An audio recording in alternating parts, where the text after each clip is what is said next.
সম্মানিত মৎস্যচাষী ভাই ও বন্ধুরা, আশা করি সকলেই ভালো আছেন। তো বরাবরের মতন আরও একটি নতুন ভিডিও নিয়ে আপনাদের সামনে হাজির হয়েছি। আর আজকের ভিডিওতে আপনারা দেখতে পারতেছেন সোনালী রুই মাছের পোনা। তো এই মাছগুলো দেখতে কিন্তু অনেকটা সুন্দর, দেখতে পারতেছেন গোল্ডেন কালার। তো আপনারা যারা সোনালী রুই মাছের পোনা চাষ করতে চান এবং বড় সাইজের পোনা খুঁজছেন, এক সাইজের পোনা কোথাও পাচ্ছেন না, তারা চাইলে এই মাছগুলো আমাদের কাছ থেকে নিতে পারেন। এই যে দেখেন, আমি হাতে করে দেখাচ্ছি মাছগুলোর সাইজ, কোনো বড় ছোট নাই, বাছাই করা এক সাইজের পোনা। তো যারা আমাদের কাছ থেকে নিতে চান তারা আমাদের ভিডিও স্ক্রিনে দেওয়া নাম্বার আছে, আমাদের সাথে যোগাযোগ করে মাছগুলো নিতে পারেন এবং আপনি চাইলে সরাসরি আমাদের ঠিকানা এসেও নিতে পারেন।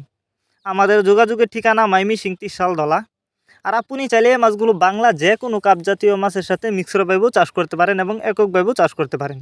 তবে এই রুই মাছের পোনা অবশ্যই যেখান থেকে ক্রয় করেন না কোনো উন্নত মানের পোনা ক্রয় করবেন। অনেকেই আছেন আপনাদেরকে অরিজিনাল পোনা বলে করস পোনা দেয়, তো অবশ্যই আপনাকে যে কোনো এক প্রতিষ্ঠান থেকে ক্রয় করতে হবে, তাহলে কিন্তু আপনার কোনো রিস্ক থাকবে না। তো আপনি চাইলে গ্যারান্টি সহকারে আমাদের কাছ থেকেও নিতে পারেন। তাছাড়া আমরা বাংলা কাপ জাতীয় মাছ থেকে শুরু করে যে কোনো ক্যাটফি জাতীয় মাছের চারা অরেনু পোনা কিন্তু সারা বাংলাদেশে হোম ডেলিভারি করে থাকি। আর মাছগুলো আমরা যত্ন সহকারে হোম ডেলিভারি দিয়ে থাকি, যার ফলে একটা মাছেরও কোনো ক্ষয়ক্ষতি হয় না এবং মাছ মারাও যায় না। তো যারা নিতে চান তারা এখনই ভিডিও স্ক্রিনে দেওয়া নাম্বারে আমাদের সাথে যোগাযোগ করুন। আমরা যে কোনো মাছের পোনায় সর্বোচ্চ কম দামে বিক্রি করে থাকি।